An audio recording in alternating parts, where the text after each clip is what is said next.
اگر کسی جنتی عورت کا دنیاوی شوہر جہنمی ہو تو اس عورت کا کیا بنے گا؟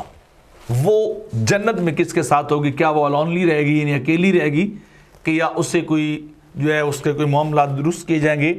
تو اس کا جواب یہ کہ خدا نہ کرے اگر کسی خوش نصیب عورت جنتی عورت کا میاں جہنمی ہو اور وہ جنت نہ آ سکے تو پھر اس جنتی عورت کا نکاح کسی جنتی مرد سے کر دیا جائے گا۔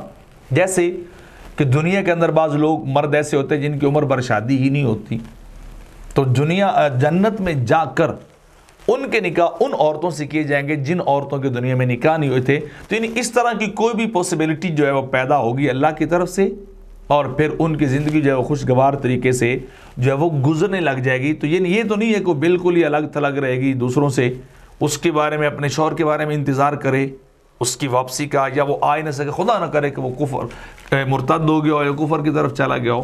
تو بہرحال اس عورت کو وہاں پہ تھرو گاڈ جو ہے وہ اکاموڈیٹ ان صورتوں میں سے کسی ایک صورت کے ساتھ جو ہے وہ کر دیا جائے گا۔ یہ جیسے بہت سارے ایسے مرد حضرات ہیں کہ وہ جہنمی ہیں، جیسے فرعون، ان کی اہلیہ جو ہے وہ آسیہ، وہ صاحب ایمان تھی اور وہ صاحب ایمان نہیں تھا، تو یعنی ان کا معاملہ جو ہے وہ کیا جائے گا جیسے حضرت مریم سلام اللہ علیہ کا آسیہ کا نکاح میرے آقا علیہ الصلوۃ والسلام کے ساتھ کیا جائے گا۔